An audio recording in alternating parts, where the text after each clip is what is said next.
a small freestanding art gallery a block from the center of Southampton Village. The gallery space changed hands every season, but the owner, Jimmy Watrous, let Alfie rent the back area for a small percentage of his disability check. Like Alfie, Jimmy was a veteran attached to a mechanized unit during the Iraq War. The only thing Alfie told me about his service was when the wizard Gandalf joined up with his platoon. Apparently, his fellow soldiers demurred when he set out across the desert to challenge the rising threat of Mordor. Back stateside, the army shrink set him up with a drug regimen, and after a few months of observation, sent him into the civilian world.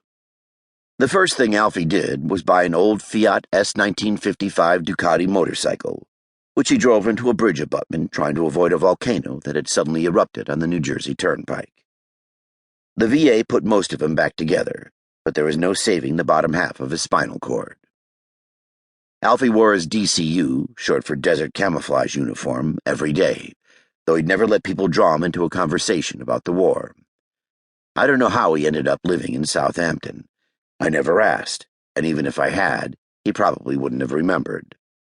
I did get to see his apartment once, when the batteries in his chair ran out, and I volunteered to push him back home.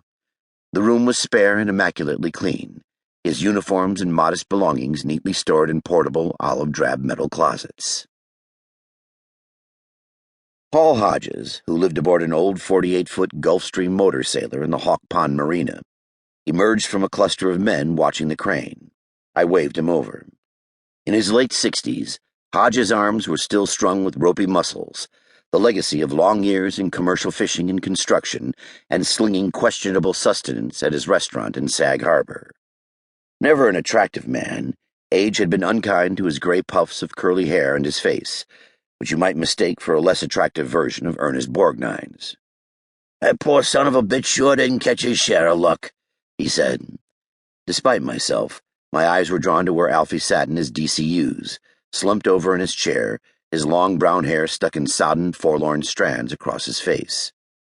He was guarded by two of Sullivan's men, so no one could touch the body before the medical examiner arrived. Not that anyone wanted to. "I feel sad about this," said Hodges. "There he was the whole time I'm fishing. I thought his hair was seaweed. Sorry," he added, looking over at Jackie. "You ever see him motoring around the marina?" Sullivan asked. Hodges shook his head. "Never seen him anywhere but the village. Never really knew the guy, not like these two," he added, using his thumb to point at Jackie and me. "Was he on his meds?" Sullivan asked Jackie. "I don't know him as lawyer, not as caseworker, but I know who is. Esther Ferguson." Sullivan looked at his notebook and wrote down her name. "I know Esther," he said. "Tough cookie." Tough as in a cross between Joe Frazier and a rabid badger. She didn't like me, which placed her within a fairly crowded field. Her beef was my occasional intervention on behalf of Alfie, which offended her social worker prerogatives. I was offended that she didn't always do as good a job looking after her clients as she did upholding her exclusive right to their care. So we were even. "Alfie was murdered. That's the gist of it," I said. "I could make a case for it being an accident or suicide," said Sullivan. "But why?" Sullivan had been a plainclothesman for about 5 years. Before that, he was a patrol cop assigned to North Sea, the wooded, watery territory just north of Southampton Village. I lived in North Sea in a cottage off the Little Peconic Bay, when I wasn't staying in the Carpe Mañana, which was berthed next to Hodges in the Hawk Pond Marina. A smart car pulled into the parking lot, and I knew the medical examiner had arrived, based entirely on the weirdness of the vehicle.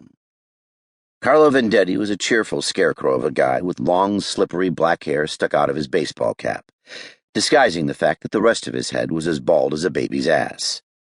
You'd say he had a weak chin if he actually had a chin.